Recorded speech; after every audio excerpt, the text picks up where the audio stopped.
It was my 65th birthday. My modest home on the outskirts of Bristol, where I'd lived for nearly 4 decades, was filled with the rich aroma of slow-cooked caramelized onion gravy and crispy battered fish I'd spent all morning preparing. The soft glow of the old chandelier above the dining table cast flickering shadows on the peeling walls, where family photos once hung in abundance, now reduced to a few lonely frames. I stood in the kitchen, wiping my hands on a faded apron, my heart fluttering with anticipation for my children's arrival. But deep down, I knew today wasn't just about my birthday. It was the day everything might change. I'm an ordinary British mother who's devoted her life to raising 3 children, James, my eldest son, always proud to be the pillar of the family.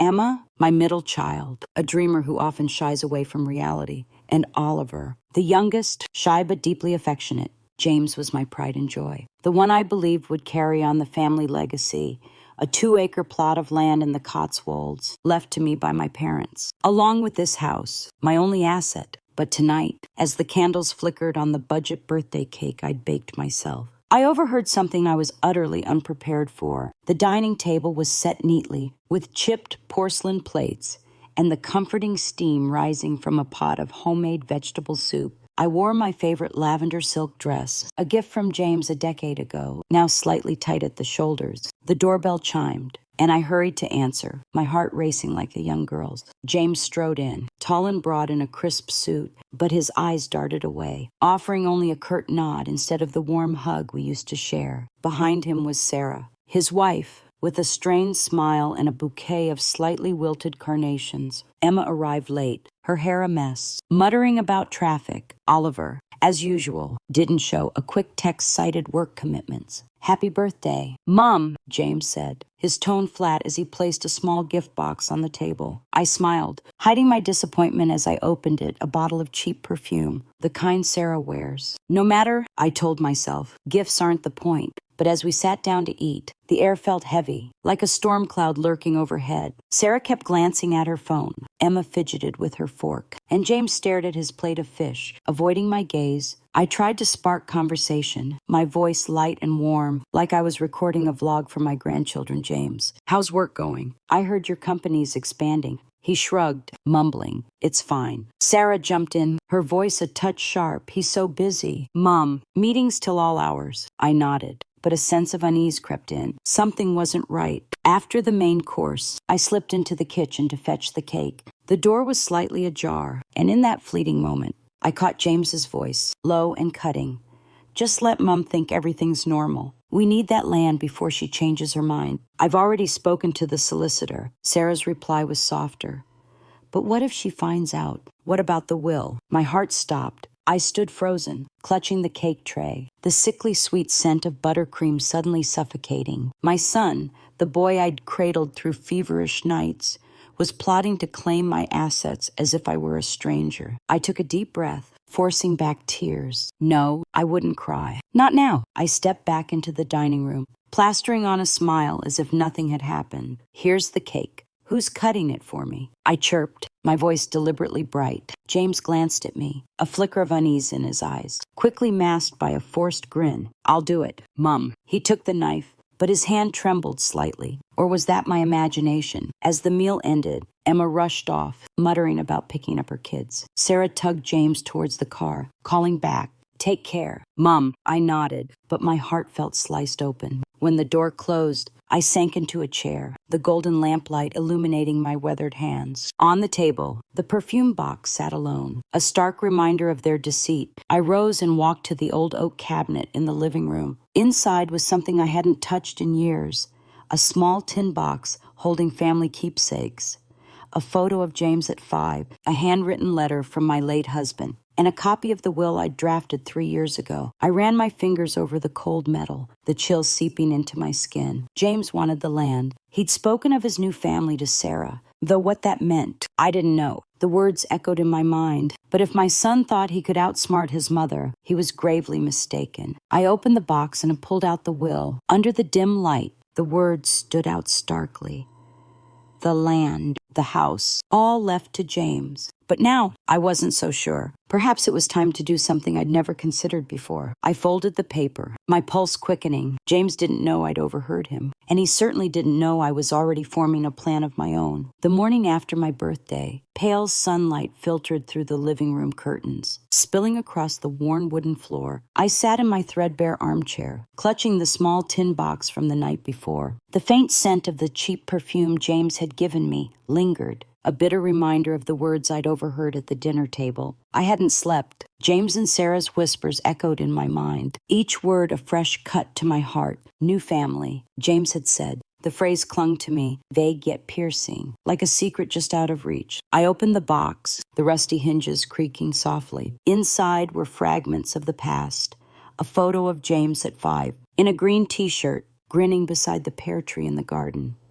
A handwritten letter from my late husband, his slanted script penned days before he passed, and the will, neatly folded, now yellowed with age. I picked up the photo, my fingers tracing James's smile. Back then, that little boy had clung to my legs, sobbing when he broke Gran's favorite vase. I forgave him, as always, but now, that same son was scheming to take the last thing I had, the land in the Cotswolds, where my mother toiled in the fields to raise me. I stood and walked to the back garden, where the pear tree stood gnarled and brittle, much like my heart. The faint sweetness of ripe fruit hung in the air, tinged with sorrow. I remembered afternoons with young James sitting beneath its branches, listening to stories of Granddad, who left that land hoping it would keep our family united. "Mom, when I grow up, I'll build a big house on that land for all of us," he'd said, eyes sparkling. I believed him. I sacrificed everything, sold my wedding ring to pay for his school fees, worked extra shifts at the tailor's to buy his first motorbike, all for his future. Yet now, James called our family old and plotted to seize my legacy. The phone's ring jolted me from my thoughts. It was Oliver, my youngest. "Mom, I'm so sorry I couldn't make it last night. Work's been manic," his voice soft, as if afraid to upset me. I smiled, though he couldn't see. "It's all right. Love, I understand." But I didn't. None of my children had shown up together last night. And it made me wonder, did they truly care about me, or only about what I'd leave behind? Back inside, I set the box on the table. The will lay there, a silent challenge. I unfolded it, rereading each line. The land, the house, all for James because I trusted he'd cherish it. But after what I'd heard, I wasn't sure anymore. I closed my eyes, picturing James explaining himself. Instead, I saw him whispering to Sarah, his gaze cold, as if I were an obstacle. A knock at the door broke my reverie. It was Mrs. Evans, my neighbor for years, who'd helped mind the kids after my husband died. She stepped in, carrying a bag of fruit, her smile warm. "Ellen, was your birthday a good one? Did the kids do anything special?" I forced a smile, offering her a seat. But when Mrs. Evans met my eyes, her smile faded. "Ellen, what's wrong? You look pale as a ghost." I wanted to spill everything, but a mother's pride held me back.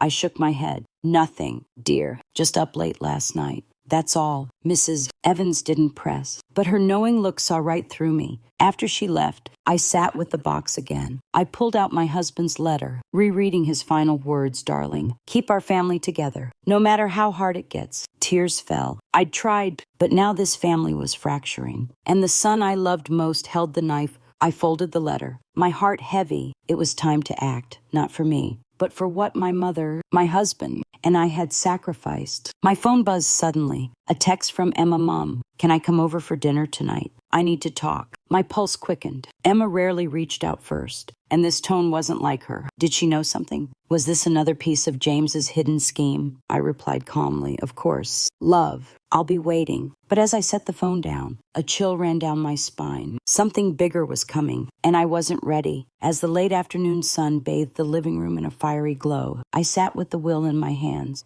The faint scent of sandalwood incense from my husband's shrine wafted through, gentle but unable to calm the storm raging within me. The fragile, yellowed paper seemed to whisper accusations. I reread each line, each word, hoping they might shift, erasing what I'd overheard from James on my birthday. But no, it was all starkly clear. The land in the Cotswolds, this house, all bequeathed to James. My heart ached, not for the loss of possessions, but for the sting of betrayal from the son I'd poured my life into. I folded the will and placed it on the table beside the still open tin box. The photo of James at 5 peeked out under the lamplight, his carefree smile now a cruel mockery. I stood and walked to the shrine, lighting another stick of incense. The curling smoke stirred memories of the hard years after my husband's death. I'd carried the family alone, sewing late into the night, selling my jewelry to raise 3 children. James was my greatest hope, the one I believed would hold us together, as my husband had urged in his letter. But now, he called this family old and schemed to take my legacy. New family, he'd said. The words lingered like an unhealed wound, and I wondered, was Sarah behind this? Or was there someone else? The doorbell rang, snapping me from my thoughts. It was Emma, as promised in her morning text. I quickly tucked the will into the box, wiped my eyes, and opened the door. Emma stepped in, dressed in a simple t-shirt, hair tied high, but her eyes were red, as if she'd been crying. "Mom," she said, her voice trembling, "I need to talk." I nodded, leading her to the kitchen where a pot simmered on the stove. The sweet aroma of pandan-infused mung bean pudding I'd made for tonight filled the air, but it couldn't dispel the heavy atmosphere. I poured tea, setting a cup before Emma, keeping my voice steady. "What's wrong?" "Love, tell me." "I'm listening." Emma clutched the cup, her knuckles white. "Mom, I overheard James talking to Sarah yesterday, before they came to yours." She paused, eyes darting away. My heart pounded, but I stayed silent, waiting. "He said you didn't need to know about their plans, about the land." I didn't catch everything, but it felt wrong. Her voice faded, as if afraid of her own words. I felt a rush of heat to my face, but forced a smile. "It's all right. Emma, just tell me slowly." Emma took a deep breath and continued. "Before heading to my birthday dinner, she'd overheard James and Sarah talking in their car. James mentioned a solicitor, a plan to make sure Mum doesn't change the will. Sarah spoke of keeping Mum happy to avoid suspicion. But what chilled me was Emma's next revelation.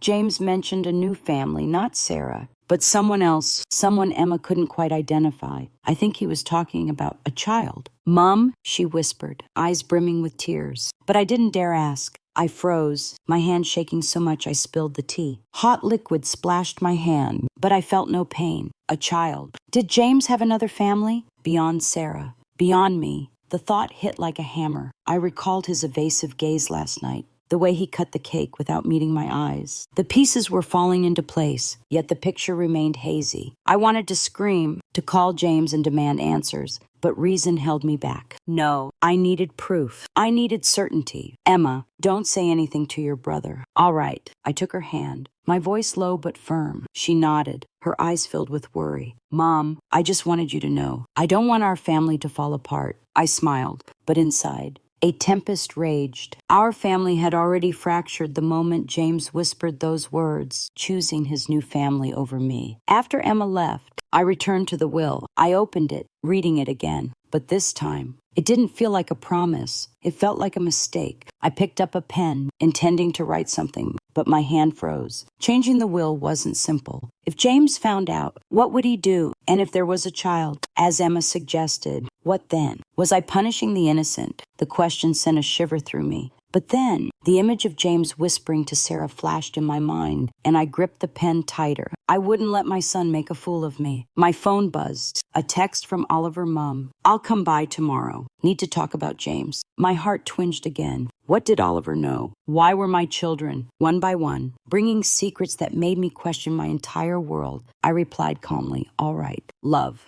I'll be waiting." But as I set the phone down, one by one, bringing secrets that made me question my entire world, I replied calmly, "All right, love, I'll be waiting." But as I set the phone down, I felt like I was standing at the edge of a cliff, and the next step would change everything. The next morning, Bristol was cloaked in rain. Drops pattered against the tin roof, mirroring the erratic beat of my heart. I sat at the dining table, staring out at the garden where the pear tree stood drenched, its leaves scattered on the ground. The will remained in the tin box, no longer just paper. It was a ticking bomb. Emma's words from last night about James's new family and the mysterious child kept me awake. Every time I closed my eyes, I saw James's evasive gaze, heard his whispers to Sarah. But Oliver, my youngest, was due to arrive soon. His text, "Need to talk about James," was like a stone dropped into a still pond, rippling doubt through me. I brewed a pot of tea, the faint scent of chamomile calming my nerves. Today, I needed clarity. I couldn't let emotions cloud my judgment. James was scheming to take the land, my mother's and husband's legacy. and I couldn't sit idly by. But confronting him now was too risky. I needed someone who knew our family, someone who could uncover the secrets I hadn't yet grasped. And then, as if by fate, the doorbell rang. I opened the door to find Mr. Edwards, an old friend of my husband, a retired solicitor. He'd been a rock for us after my husband's death. He was thinner than when I last saw him, his hair now fully white, but his eyes still sharp as ever. "Ellen, it's been too long," he said warmly, shaking water from his folded umbrella. I invited him in, poured tea, but couldn't shake my curiosity. Mr. Edwards rarely visited unannounced. "What brings you here?" "John?" I asked, keeping my tone light. He sipped his tea, studying me over his glasses. "Ellen, I've heard some whispers about James. I'm not sure if they're true, but I thought you should know." My heart raced, but I nodded, urging him to go on. He spoke slowly last week. He'd run into an old colleague at a law office. The colleague mentioned James inquiring about transferring property without the owner's signature mine. They said he seemed in a rush, mentioned a large sum of money. Mr. Edwards said, watching me closely. My blood surged, my grip tightening on the teacup until it hurt. James wasn't just after the land, he was trying to bypass me entirely. I shared what I'd overheard from James and Sarah, including Emma's mention of a new family. Mr. Edwards listened without interrupting, his brow furrowing. "Ellen, this isn't simple," he said. "If James is consulting solicitors, he's got a plan. But don't act rashly. You need evidence, and you need a solid strategy." I nodded, feeling a glimmer of hope in the darkness. Mr. Edwards wasn't just my husband's friend. He knew the law and how people like James could exploit loopholes. "Can you help me, John?" I asked, my voice low but resolute. He smiled, the weathered smile of a man who'd seen it all. "Ellen, I owe your husband a debt. If you need me, I'm in, but you need to decide, do you want to protect your assets or give James a chance to make things right?" His question cut deep. I wanted to safeguard what my mother and husband left behind, but James was my son, my flesh and blood. Forgive him or fight him. I had no answer yet, but I knew I had to act. "John, I want to keep what's mine," I said, my voice steadier than I felt. "But I also want the truth. What's James hiding, and who's behind him?" Mr. Edwards nodded, pulling out a small notebook and jotting down a few lines. "I'll look into the solicitor James contacted. You keep things normal. Don't let him suspect anything. And if you can talk to Oliver, he might know something." I agreed, feeling as though I'd found an unexpected ally from the past. Yet fear lingered. I dreaded the truth might hurt more than what I already knew. After Mr. Edwards left, Oliver arrived. He stepped inside, his shirt crumpled, eyes shadowed with exhaustion. "Mum," he said, his voice hoarse, "I need to tell you something. But please, don't be angry with James." I looked at him, my heart pounding. What did Oliver know about James? And why was he afraid of my reaction? I gestured for him to sit, poured tea, but my hands trembled. He took a deep breath and began, and his words made the ground beneath me feel like it was crumbling away. The rain had stopped, but the air in the house remained heavy, as if the morning's damp clung to every corner. I sat at the dining table, a cold cup of chamomile tea before me, my eyes fixed on Oliver, my youngest son. He stood there, hands in his pockets, his gaze flickering between worry and unease. His words, "Please don't be angry with James," hung in the air, sharp as a blade near my heart. After Mr. Edwards's revelation about James consulting a solicitor to transfer my property, I'd braced for a shock, but I never imagined it would come from Oliver, the son I'd always believed was my most loyal. "Mum, James, he's not a bad person," Oliver began, his voice faltering. I clenched my hands, keeping my face calm, but inside, a storm raged. "Tell me, love," I said softly, as I had when he'd fallen off his bike as a boy. Oliver took a deep breath and spoke. "A few weeks ago, he'd overheard James on the phone, not with Sarah, but with another woman. I don't know who she was." "Mum," Oliver said, staring at the floor. "But James mentioned a child and the land. He said he had to sort it out quickly before you found out." My heart stopped. A child. The same story Emma had told. But from Oliver, it was sharper, more excruciating. James wasn't just plotting to take the land.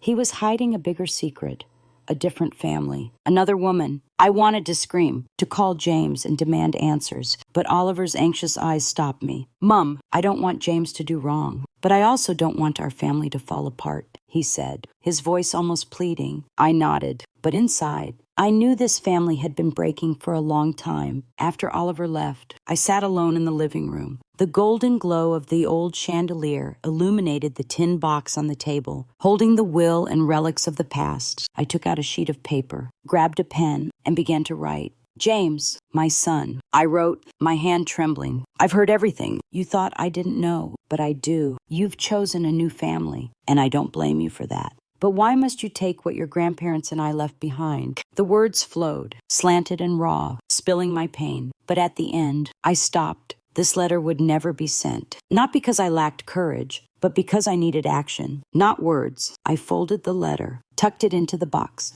and stood. Mr. Edwards was right. I needed a plan. James might have a solicitor, but I wasn't so easily outwitted. I called Mr. Edwards, my voice low but firm. John, I'm ready to start. I need to meet a solicitor of my own. He wasn't surprised, replying, Ellen, I've contacted a trusted colleague. Come to the office tomorrow. I'll arrange it. I thanked him, but as I hung up, a chill ran down my spine. This was the first step, and there was no turning back. That afternoon, I visited the solicitor's office Mr. Edwards recommended, a small but tidy place in Clifton. The solicitor, Mrs. Harper, was younger than I'd expected, but her sharp eyes and calm voice inspired confidence. I told her everything from James's whispers, Emma's story, to Oliver's revelations. She listened, jotting notes carefully, then said, Ellen, if you want to protect your assets, we can amend the will, but you need to decide who will be the new beneficiary. And do you want to confront your son directly? Her question hit like a slap. I hadn't considered changing the beneficiary. Oliver, Emma, someone else. And confronting James, did I have the strength? I returned home, my mind reeling. On the dining table, the dinner I'd prepared for myself sat cold. The aroma of slow-cooked fish pie lingered, but I had no appetite. I opened the tin box, staring at the will. Then my phone buzzed. It was Sarah, James's wife. Mom, can James and I come over tonight? We need to talk. Her voice was sweet, but I caught a hint of tension. Why were they coming? To apologize, or to continue their deception, I replied calmly.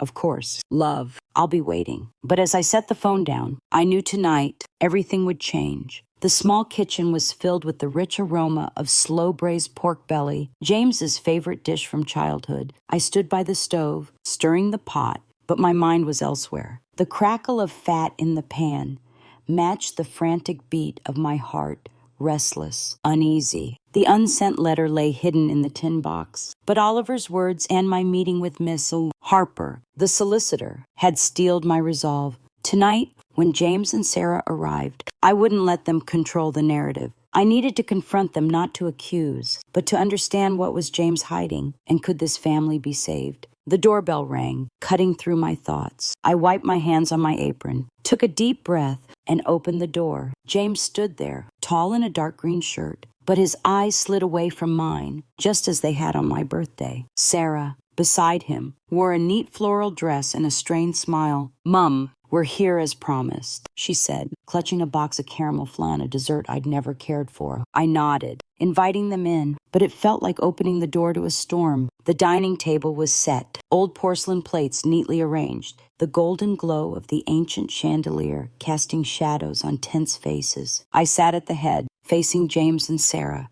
The air was thick, broken only by the clink of spoons against plates. I tried to ease into conversation, my voice soft as always. James, how's work? Oliver mentioned your company's working on a big project. He shrugged, mumbling, it's fine. Sarah jumped in, her voice a touch sharp. He's so busy. Mom, meetings till all hours. I nodded, but my heart grew cold. Sarah's words echoed her lines from my birthday, rehearsed and hollow. I decided to stop dancing around the truth. James, I said, setting down my fork, I've heard you've been talking to a solicitor. Is there something you'd like to share with me? Silence fell. James stopped chewing, his eyes meeting mine for a fleeting second before dropping to his plate. Sarah coughed, her hand gripping her glass tightly. Mum, you must have misheard, she said, her voice wavering. James was just asking about some paperwork. I smiled, but it didn't reach my eyes. Paperwork that needs to be hidden from me. I've heard you're quite interested in the Cotswolds land. James. My words landed like a stone in a still pond, shattering the calm. James looked up,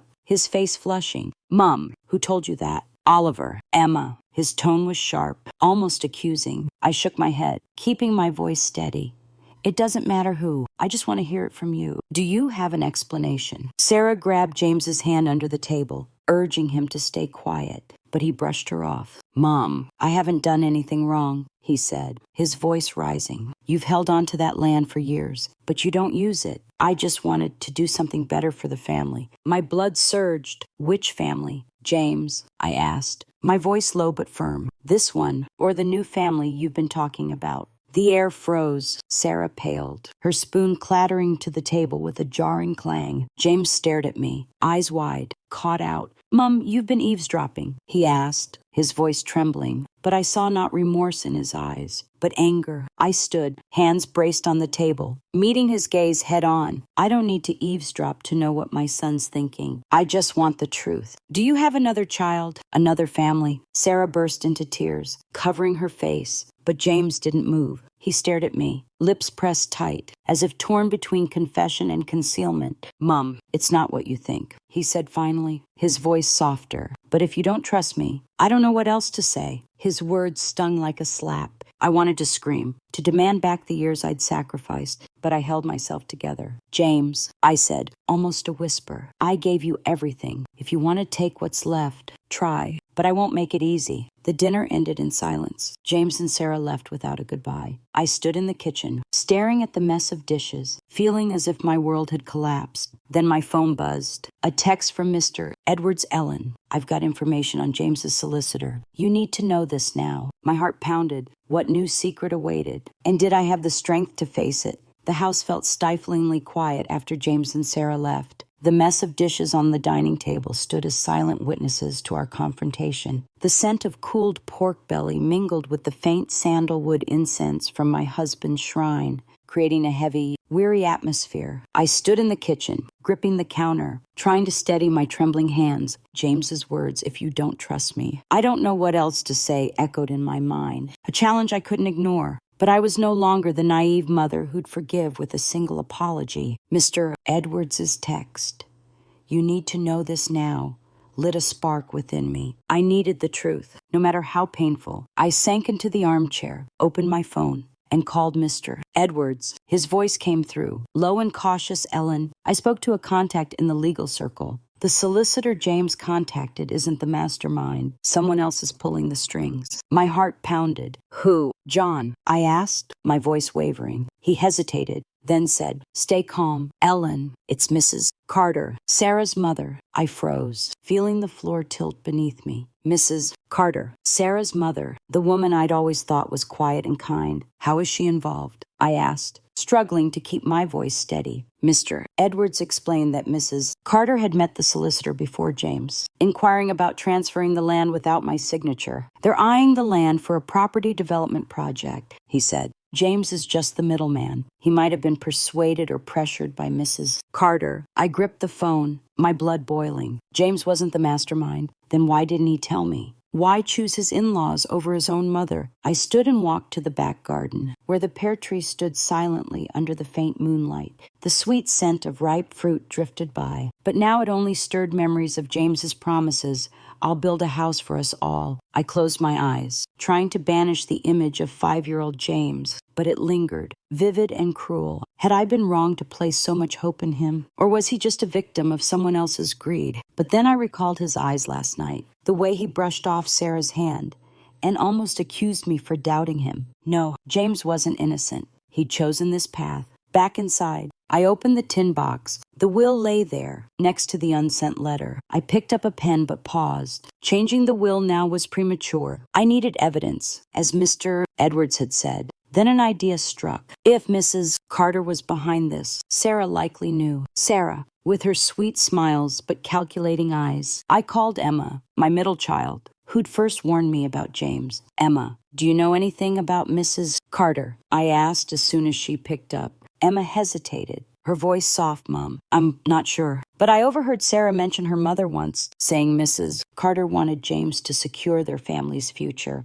A chill ran down my spine. Their family, the same phrase James used for his new family. I pressed further. but Emma knew little, only that Mrs. Carter had been meeting James alone recently, without Sarah. I thanked her, but as I hung up, I felt like I was standing before a labyrinth, each path leading to a new secret. I called Mr. Edwards again, asking him to dig deeper into Mrs. Carter and the property project. "Ellen, what's your plan?" he asked, concern in his voice. I glanced at the will and said, "I'll protect what's mine, but I need to know who's truly behind this." As I hung up, the doorbell rang. My heart raced. Who could it be at this hour? I opened the door to find Oliver, his eyes filled with worry. "Mom, I just saw James," he said, his voice hoarse. "He knows you're suspicious, and he said you'll regret it if you keep digging." His words hit like a knife. Was James threatening me? Or was Mrs. Carter behind this warning? Night fell, and the house sank into darkness, lit only by the faint glow from my husband's shrine,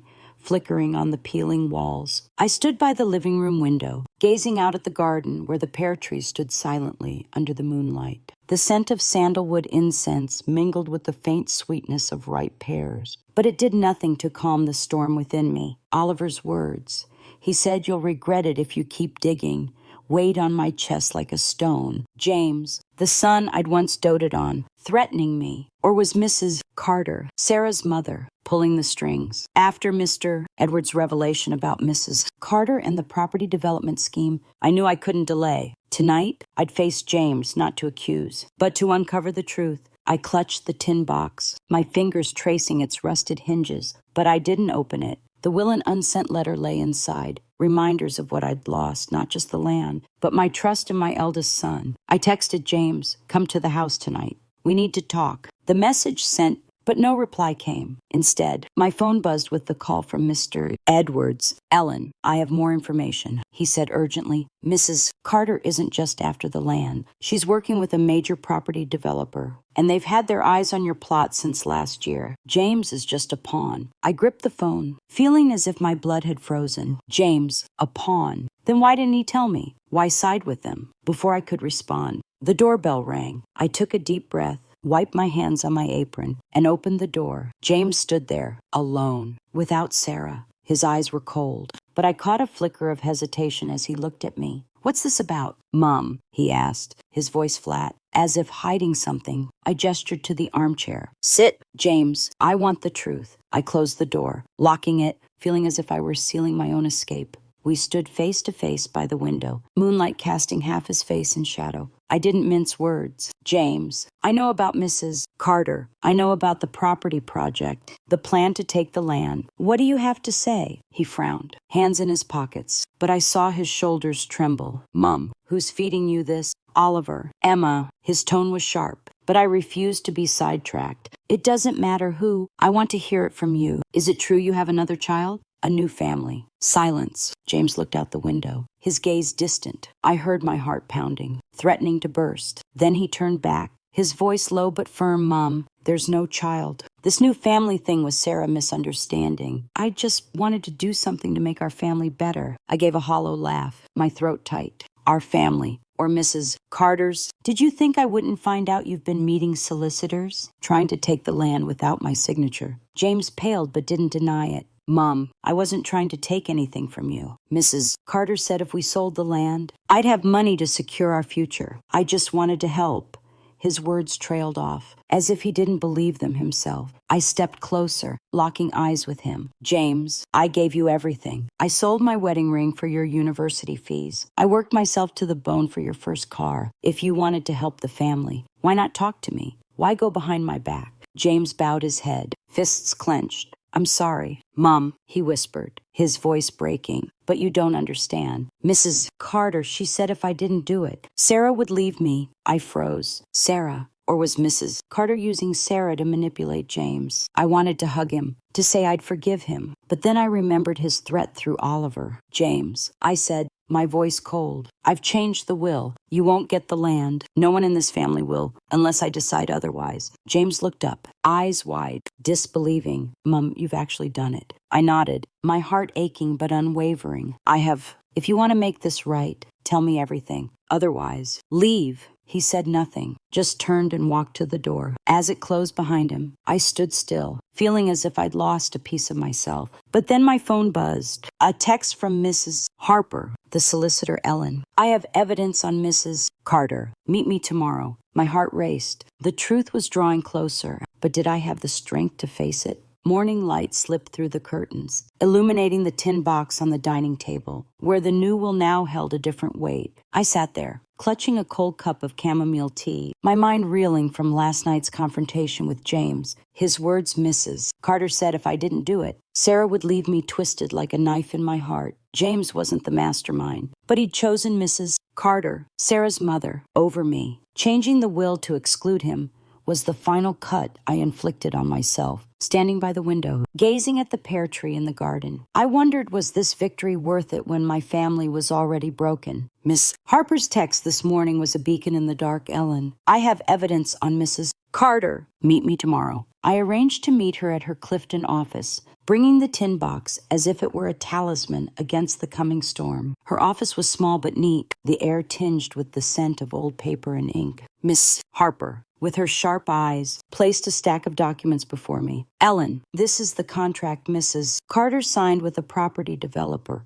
They've targeted your land for 2 years, and she's the broker. James is just the figurehead." My hands trembled as I flipped through the pages. The contract was clear: my mother's land, our family's legacy, was to be sold for a housing estate project. Mrs. Carter had signed for a commission, and James's signature appeared on several ancillary documents. My heart ached. He knew, yet he said nothing. He chose secrecy, chose Mrs. Carter over his own mother. "Missy Harper, I want to announce the new will," I said, my voice firm despite my crumbling heart. "I want the land transferred to Oliver and Emma, not James." She nodded, but her eyes held concern. "Ellen, this will stir up a storm in your family. Are you sure?" I didn't answer immediately. I recalled James's eyes last night, the way he bowed his head when he said, "I'm sorry." But his apology couldn't erase the betrayal. "I'm sure," I said, signing the papers Ms. Harper prepared. The new will was notarized that day, naming Oliver and Emma as the primary beneficiaries, leaving James with nothing. As I left the office,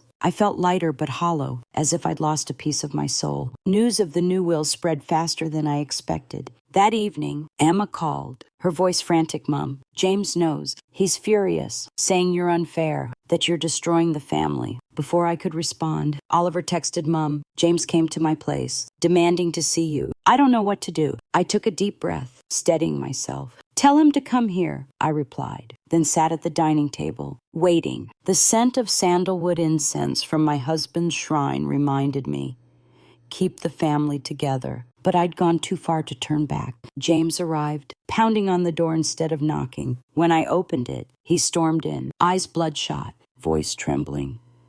"What have you done?" "Mom, you cut me out of the will over rumors. You trust Oliver and Emma more than me." I stood tall, meeting his gaze. "James, I gave you a chance to tell the truth, but you chose Mrs. Carter, chose to hide from me. I can't trust you anymore." He slammed his hand on the table, making the tin box rattle. "You don't get it. I did it for Sarah. For my family. Mrs. Carter said the land would secure our future." I gave a bitter laugh, my heart breaking. "Your family. What about me? What about this family?" James didn't answer, turning away, his fists clenched. Sarah, behind him, sobbed, "Mom, I'm sorry. I didn't know my mother was doing this."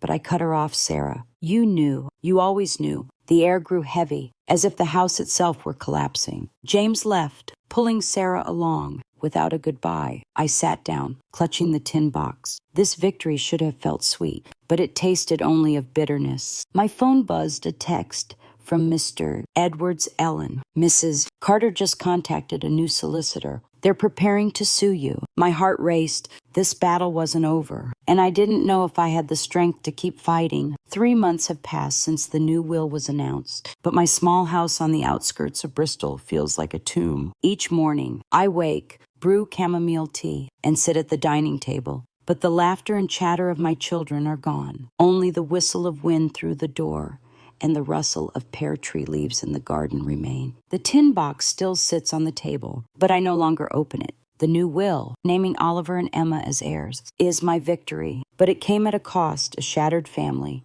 and an unnamed emptiness. The scent of sandalwood incense from my husband's shrine lingers, echoing his words, "Keep the family together." I tried, but now James no longer contacts me. Sarah called a few times, her voice trembling with apologies, but I didn't respond. I'm not angry with her, but each word reminds me of James's betrayal. Emma and Oliver still visit, but our meetings are brief and awkward. Emma talks about her young daughter, trying to lighten the mood, but her eyes betray worry. Oliver is quieter, watching me as if he wants to speak but can't. Today, I stood in the garden, watering the pear tree. The midday sun blazed, but I felt cold. The land in the Cotswolds, my mother's legacy, is safe now, but it brings no joy. I remember James as a boy, running around the tree, laughing as he picked ripe fruit. Now, he's a stranger, ensnared by Mrs. Carter's schemes. Mr. Edwards' text 3 months ago, "Mrs. Carter is preparing to sue you," still unsettles me. But Ms. Harper, my solicitor, assured me the new will is unassailable. Mrs. Carter has gone quiet,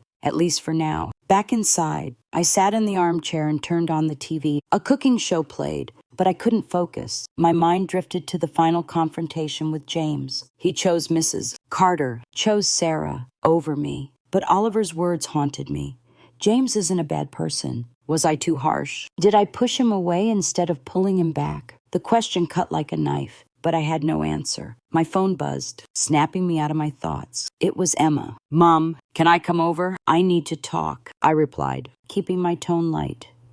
"Of course. Love, I'll be waiting." But inside, I was uneasy. Emma rarely came alone, and her voice sounded strained. I set the table, cooked a pot of mung bean pudding, the scent of pandan filling the air, but it couldn't dispel my anxiety. When Emma arrived, she wore a simple t-shirt, hair tied high, but her eyes were red, as if she'd been crying. "Mom," she began, sitting across from me, clutching her tea. I saw James. He's not okay. My heart twinged, but I stayed silent, waiting. He says he regrets it. "Mom, he doesn't want to lose you, but he doesn't know how to fix things." A chill ran through me. Regret. After everything he did. "Emma, what do you want me to do?" I asked, my voice sharper than intended. She looked down, her voice soft. "I don't know." "Mom, but he's suffering, and I'm scared. Scared our family will never be the same." I looked at Emma, seeing myself in her, a mother trying to hold everything together. But then I remembered James's threat through Oliver. The documents Mrs. Carter signed to steal the land. "Emma," I said, my voice low but firm. "I gave James a chance, but I can't let others take advantage of me. If he wants to make things right, he needs to come here himself." Emma nodded, but her eyes were heavy with disappointment. After she left, I sat with the tin box. I opened it, pulling out the photo of James at 5. His smile mocked my naivety. Then my phone buzzed again. A text from Miss Harper Ellen. "Mrs. Carter has sent a letter challenging the will. They want to meet you in court. Are you ready?" My heart raced. This battle was never over, and now I'd have to face it again. Morning light filtered through the curtains, casting a pale glow on the worn wooden floor of my now too large house. The scent of sandalwood incense from my husband's shrine lingered, but it no longer brought comfort.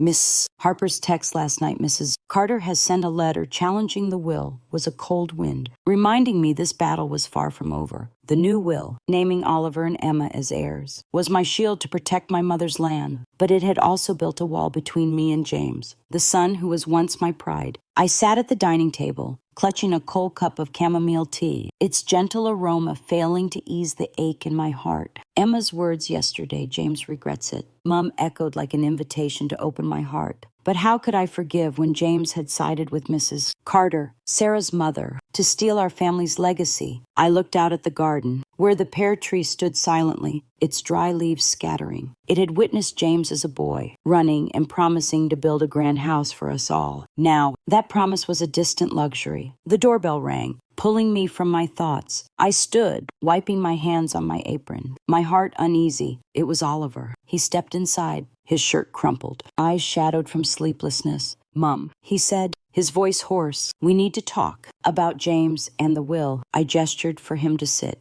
pouring tea, but my hands trembled. Oliver, always shy and reserved, looked resolute today. "Mum, I know you changed the will to protect the land," he began, "but I think I think you should give James a chance. I froze, feeling as if I'd been slapped. Oliver, you know what he did? You know, Mrs. Carter used him to take the land. Why would you say that? Oliver looked down, twisting his hands. Mum, I met James last week. He told me everything. Mrs. Carter pressured him. Mum, she said if he didn't help, Sarah would divorce him, and he'd lose everything. I gripped my teacup, my blood simmering, so he chose to betray me. Chose Mrs. Carter over this family. Oliver looked up, his eyes brimming with tears. Mum, James was wrong, but he's sorry. He wants to see you, to apologize. He's scared you won't forgive him. I turned to the window, where sunlight bathed the pear tree, but I saw only darkness. Forgive. How could I? When every thought of James brought back his whispers about a new family. Yet I recalled his eyes during our last confrontation, the way he bowed his head and said, I'm sorry. Had I been too harsh? Oliver, I said, my voice low but firm. I can't forgive just because of an apology, but I'll meet James. If he wants to make things right, he has to prove it. Oliver nodded, a flicker of hope in his eyes. I'll tell him to come. But Mum,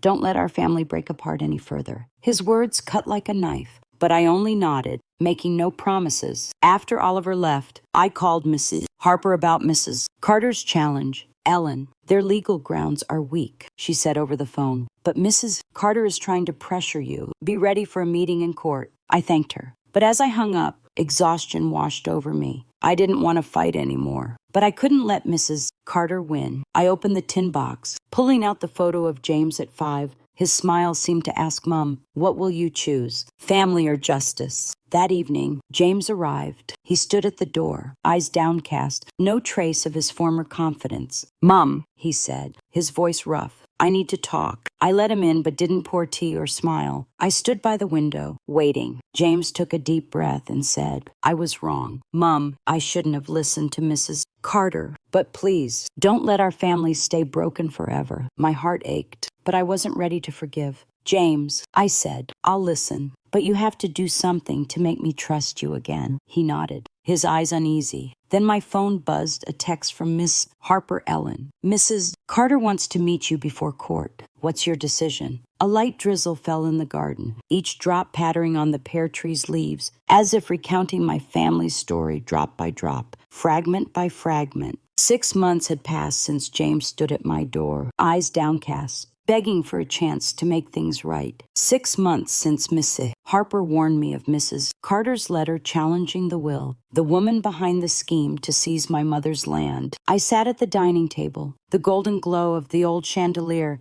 illuminating the tin box, home to the new will and relics of the past. The scent of sandalwood incense from my husband's shrine wafted through, echoing his words.